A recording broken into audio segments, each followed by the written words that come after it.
Welcome to all. स्वागत आपका Dharmaram physics YouTube channel पे। और मैं आ चुका हूँ स्थिर विद्युत की विभव एवं धारिता का लेक्चर फर्स्ट लेके। ये जो फर्स्ट टॉपिक था, फर्स्ट चैप्टर था विद्युत आवेश एवं क्षेत्र, उसके सारे कंसेप्ट हमने कंप्लीट कर दिए हैं। और जो ये दूसरा अध्याय है स्थिर विद्युत की विभव एवं धारिता का फर्स्ट लेक्चर है। यदि आपने पहले अध्याय को नहीं पढ़ा है तो प्लेलिस्ट में जाकर जरूर से पढ़ाई कर लें।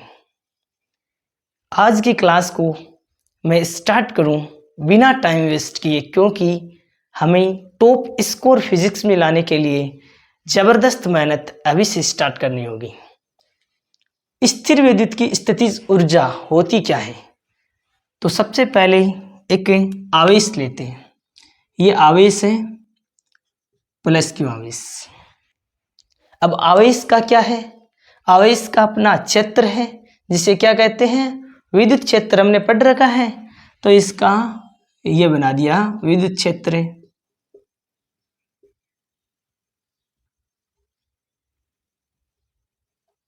यह आवेश का विद्युत क्षेत्र है। अब इस आवेश से r दूरी पर एक बिंदु है P। अब इस P बिंदु तक एक अन्य आवेश Q नोड को अनंत से हमें इस बिंदु P तक लेकर आना है। ठीक है, तो देखो एक आवेश है Q नोड जो अनंत पर है। अनंत का कैसे? जैसे ये आवेश है, ये आवेश का अपना क्षेत्र है। इस आवेश के लिए अपने क्षेत्र से बाहर जो भी होगा वो सब कुछ क्या होगा? इस आवेश के लिए अनंत होगा। तो हमें करना क्या है? हमें एक अन्य आवेश Q नोड को अनंत से इस विद्युत क्षेत्र में लेकर आना है। अब देखो ये Q नोड है, वो छोटा है इस Q से। तो जैसे इसे इसके क्षेत्र में लेकर आएंगे तो ये आवेश क्या करेगा? इस पर बल लगाएगा। बल तो लगाएगा, या तो आकर्षण या प्रतिकर्षण बल लगाता है। जब आवेश के क्षेत्र में हम दूसरे आवेश को लेकर आएंगे तो ये आवेश इस पर बल लगाएगा। अब देखो कौन सा बल लगाएगा? तो जैसे ही हमने इस आवेश को बाह्य बल लगाकर बाह्य बल लगा के इसके क्षेत्र में लेकर आए, तो क्षेत्र में लाते ही इसने बल लगाया इस पर। क्योंकि जैसे मैं अपने क्लास रूम है, ये मेरा क्लासरूम है, क्लासरूम के अंदर दूसरा विद्यार्थी आते ही उस पर मेरे रूल और रेगुलेशन जो है वो लागू होंगे। इसी प्रकार ये आवेश का अपना क्षेत्र है। इसमें यदि दूसरा आवेश आएगा तो ये आवेश क्या करेगा? उस पर प्रतिकर्षण या आकर्षण बल लगाएगा, यदि इसके क्षेत्र के अंदर आया है तो। अब हमें इस आवेश को इसके क्षेत्र में P बिंदु तक लेकर आना है, तो हमने इस आवेश पर बाह्य बल लगा के और P बिंदु तक लाने का प्रयास किया। जैसे इसके क्षेत्र में लेकर आए तो समान आवेश, देखो पॉजिटिव पॉजिटिव है ना दोनों आवेश, तो समान आवेश के कारण ये आवेश इस आवेश पर बाहर की ओर बल लगाता है, जिसे कहते हैं स्थिर विद्युत बल। स्थिर विद्युत बल। अब देखो हम इस आवेश को बाह्य बल लगा के इसके क्षेत्र में लेकर आ रहे हैं, हमें इसे P बिंदु तक लेकर आना है। लेकिन समान आवेश के कारण ये क्या कर रहा है? इसको बाहर की ओर, अब स्थिर विद्युत बल लगाता है बाहर की ओर कि बाहर भाग। तो आप देखोगे कि इनका परिमाण समान है, लेकिन दिशाएं क्या है? बाह्य बल की दिशा अंदर की ओर है और जो स्थिर विद्युत की बल की दिशा है बाहर की ओर। अब सबसे पहले मैं जो लिखा है ना उसी से आपको स्थिर विद्युत की स्थितिज ऊर्जा की परिभाषा लिख देता हूं और कुछ थ्योरी लिख देता हूं। ठीक है ना? तो क्या लिखेंगे? आवेश के चारों ओर विद्युत क्षेत्र में अन्य आवेश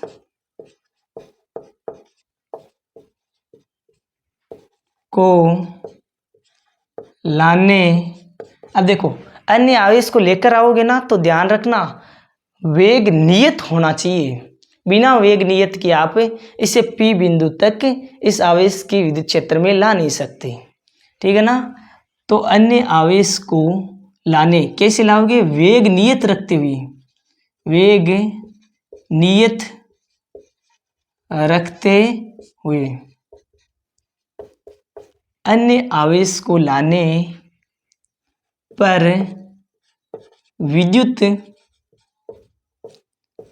क्षेत्र के विरुद्ध कार्य करना होगा जो इसकी स्थितिज ऊर्जा के रूप में संचित हो जाता है। इसे क्या कहते हैं? इसे स्थिर विद्युत की स्थितिज ऊर्जा कहते हैं। इसे स्थिर विद्युत की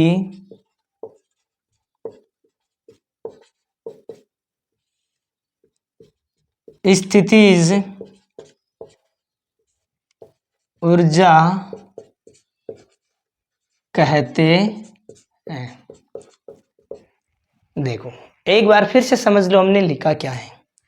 कोई आवेश है, आवेश का विद्युत क्षेत्र है, एक अन्य आवेश Q नोड को अनंत से लेकर आना है। कहाँ तक? इस आवेश से r दूरी पर बिंदु P है, इस P बिंदु तक। कैसे लेकर आएंगे?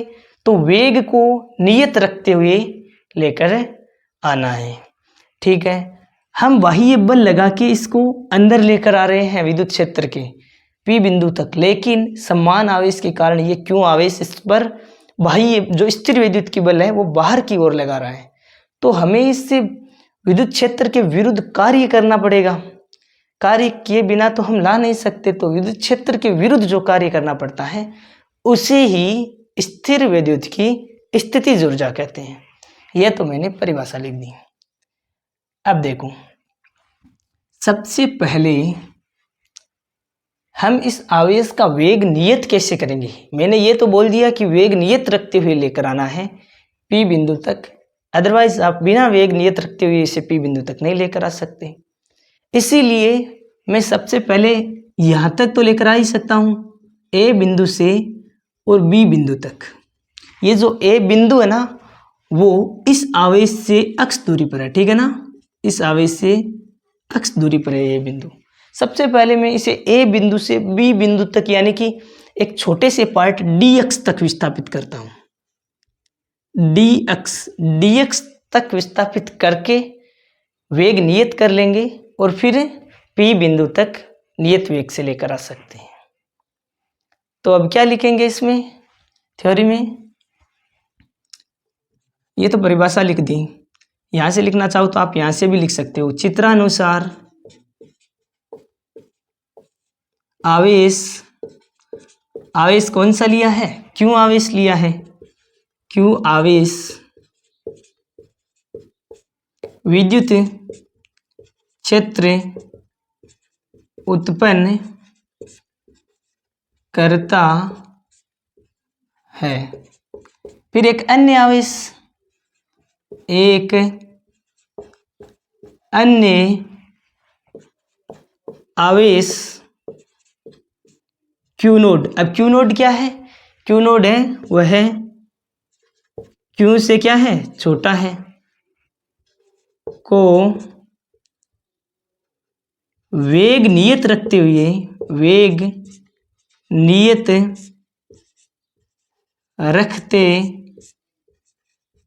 हुए विद्युत क्षेत्र में लाना है। विद्युत क्षेत्र में लाना है।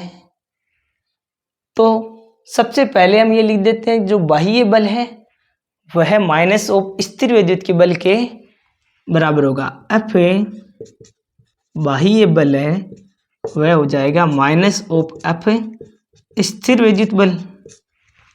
क्यों होगा माइनस? क्योंकि बाह्य बल की दिशा और स्थिर विद्युत की बल की दिशा दोनों विपरीत है ना, विपरीत है, परिमाण समान है, इसीलिए माइनस का साइन आ गया। अब देखो एफ बाह्य इक्वल हो गया माइनस एफ स्थिर विद्युत की बल, क्योंकि बाह्य बल अंदर की ओर है और स्थिर विद्युत की बल बाहर की ओर है, दिशा विपरीत है। अब हम क्या लिखेंगे कि माना आवेश क्यू नोड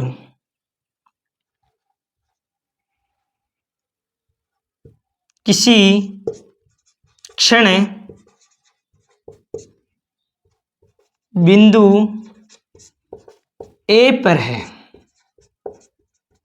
तथा बिंदु ए से बी तक dx दूरी तक विस्थापित करने में कृत कार्य इक्वल टू क्या पढ़ा है हमने? कार्य equal to W equal to, अब dx दूरी तक विस्थापित कर रहे हो इसीलिए dW इक्वल टू एफ बाह्य dx कोस थीटा। अब थीटा का मान कितना ले? थीटा इक्वल टू कितना होगा? देखो बाह्य बल इस दिशा में, स्थिर विद्युत की बल इस दिशा में, थीटा दोनों के मध्य 180 डिग्री है, तो यहाँ पर रख दो थीटा बराबर 180 डिग्री।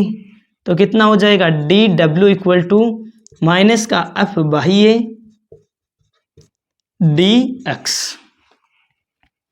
अब देखो हम एफ बाह्य बल तो नहीं जानते, लेकिन हमने फर्स्ट चैप्टर में स्थिर विद्युत की बल तो पढ़ा था ना, कूलाम के नियम में, याद करते रहना। ये जो चैप्टर है ना, स्टार्टिंग का जो इसका पार्ट होगा ना, तो इसमें फर्स्ट चैप्टर आपका यूज होने वाला है। पहले चैप्टर को जरूर देख ले, कंप्लीट प्लेलिस्ट बनी हुई है। अब देखो एफ बाह्य है वह एफ स्थिर विद्युत बल के परिमाण तो दोनों का बराबर ही है तो दिशा विपरीत है लेकिन परिमाण बराबर है। कितना है? स्थिर विद्युत की बल कितना होता है? के Q1 Q2 upon are square. के Q1 का मान कैपिटल Q है तो कैपिटल Q, Q2 का मान Q नोड है तो Q नोड, के Q1 Q2 upon are square. अब देखो आर कितनी है? कैपिटल Q से ए तक की दूरी है x, तो यहाँ पर हो जाएगा x स्क्वायर। हो गया। तो अब देखो इस बल को मान रख दो बाह्य बल की जगह, तो क्या आ जाएगा? डी डब्ल्यू इक्वल टू माइनस का एफ बाह्य बल की जगह एफ स्थिर विद्युत की बल लिख दो, के Q node upon x square और डी एक्स। यहां तक आपको क्लियर हो गया। अब इससे आगे सोल्व करने के लिए आपको मैथ की जो प्रश्नावली है समाकलन, उसका कुछ बेसिक पार्ट आना चाहिए। आपने पढ़ा है तो अच्छी बात है, अदरवाइज यहाँ पर जितना यूज होगा वो मैं आपको बता ही दूंगा। देखो अब हमें समाकलन करना होगा और लिमिट लगानी होगी के Q node upon x square D x. Limit लगानी होगी, अनंत से लेकर आ रहे हैं ना, अनंत से आर दूरी तक लेकर आ रहे हैं, क्योंकि हमारा उद्देश्य है आवेश को बिंदु पी तक लेकर आना। तो हम लिमिट लगाएंगे अनंत से आर तक की, क्योंकि आर दूरी पर बिंदु पी है, इसीलिए अनंत से लेकर आर तक की लिमिट लगा देंगे और समाकलन कर देंगे। अब मैं थोड़ा सा आपको समाकलन यहाँ पर समझा देता हूँ, बाकी आपने मैथ में पढ़ रखा है तो आसानी से कर ही लोगे। देखो समाकलन जैसे करना आपको अनंत से आर तक माइनस का, इसी क्वेश्चन से समझा देता हूँ, Q node upon x square D x. तो एक समाकलन का फॉर्मूला होता है x की पावर n dx। x की पावर n dx का फॉर्मूला क्या होता है, नीचे लिख देता हूं मैं, x की पावर n dx। इसका समाकलन होता है x की power n plus 1 upon n plus 1। Plus में आता है c कांस्टेंट, लेकिन c हम इसके में इसका समाकलन करेंगे तब भी c लगाएंगे और इसका समाकलन करेंगे तब भी प्लस में c लगाएंगे कांस्टेंट, तो दोनों से ये आप हटा भी सकते हो। अब देखो x की पावर n की जगह है क्या, तो 1 अपॉन एक्स स्क्वायर है, तो हमें उधर से हमारा 1 अपॉन एक्स स्क्वायर dx का समाकलन करना। ध्यान रखना समाकलन है ना, जो कांस्टेंट होता है वो तो बाहर आ जाता है, और समाकलन जिसके सापेक्ष, जैसे dx के सापेक्ष कर रहे हो ना, तो x वाले फलन का ही समाकलन होगा, बाकी सभी कांस्टेंट होंगी उनको ले लो आप बाहर। तो देखो सबसे पहले मैं 1 अपॉन एक्स स्क्वायर dx का समाकलन सिखाता हूँ। इसी प्रकार करना है, देखो इसे ऊपर लेकर जाओगे तो कितना हो जाएगा, x की पावर -2 dx, ऊपर लेकर जाओगे तो यही होगा। अब इसका समाकलन क्या हो जाएगा, x की power n plus 1 upon n plus 1 कितना हो जाएगा, माइनस का 2 और 1 कितना होता है, माइनस का 1 और नीचे माइनस का 1, तो 1 अपॉन एक्स यही हो जाता है, माइनस का 1 अपॉन एक्स। इसे सोल्व करके देख लो -2 में से प्लस का 1 घटाओगे तो माइनस का 1 बचेगा, और ऊपर में पावर रहेगी x की पावर -1। इसे आप लिख सकते हो 1 अपॉन एक्स। अब देखो ये तो आपका समाकलन हो गया। अब इसमें यूज होता है निश्चित समाकलन, क्योंकि अनंत से r तक जब आपको लिमिट दे रखी होती है ना, जैसे इसकी लिमिट दे रखी हो, अब इसी में आपको लिमिट लगाकर बता देता हूं कि जैसे आपको अनंत से r तक की लिमिट दे रखी है, तो सबसे पहले तो आपको समाकलन तो करना ही करना है।